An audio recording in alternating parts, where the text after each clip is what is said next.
achievement that you might have in some other Western countries. So go to America, go open-minded but skeptical, and you'll find the things that Americans do that you don't want to adopt. That's an American vacation.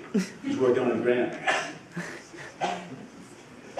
There's an American entrepreneurial model, and you may find it thoroughly offensive. I do, but figure out how it works. Basically, in the United States, you'd be tenured in a medical school for life. There's a senior psychiatrist down the hall from me who just finished a book describing how in 1943 he was fighting as a German soldier on the Rommel in the desert.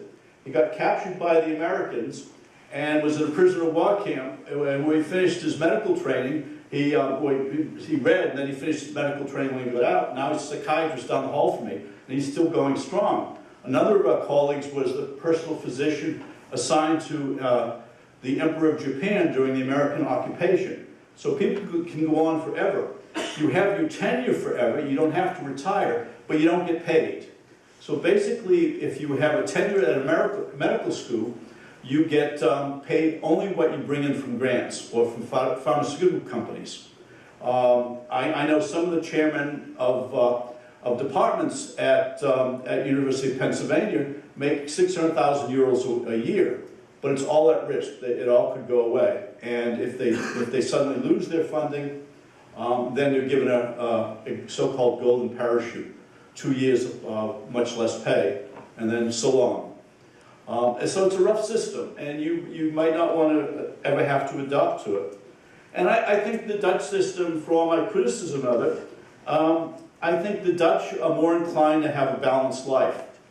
Young researchers don't spend all their time trying to be the best scientists, but they do have a life with less of a chance of getting burned out by 30. As I mentioned yesterday in my lecture, the American starting a PhD program, within 10 years, only 58% of the men and 55% of the women finish it. It's that difficult. And there's a lot of people have on their CVs Jim COYNE ABD. That's Jim COYNE all but dissertation. They did all their classwork and they're still working on it.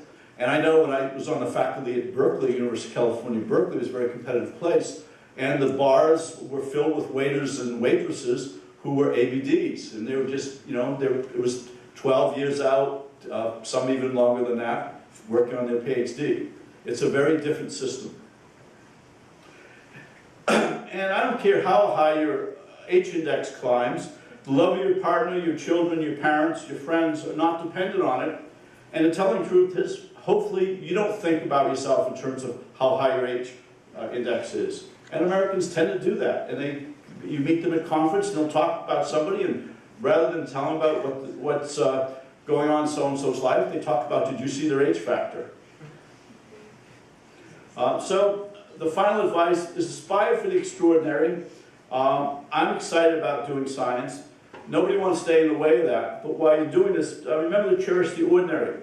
Smile at the sunset, listen for the birds, savor your first coffee of the day, and those say more to you than the vast majority of the people in this world, to the vast majority of the people in the world, than an H-index of 60 or 70 or anything else. Thank you.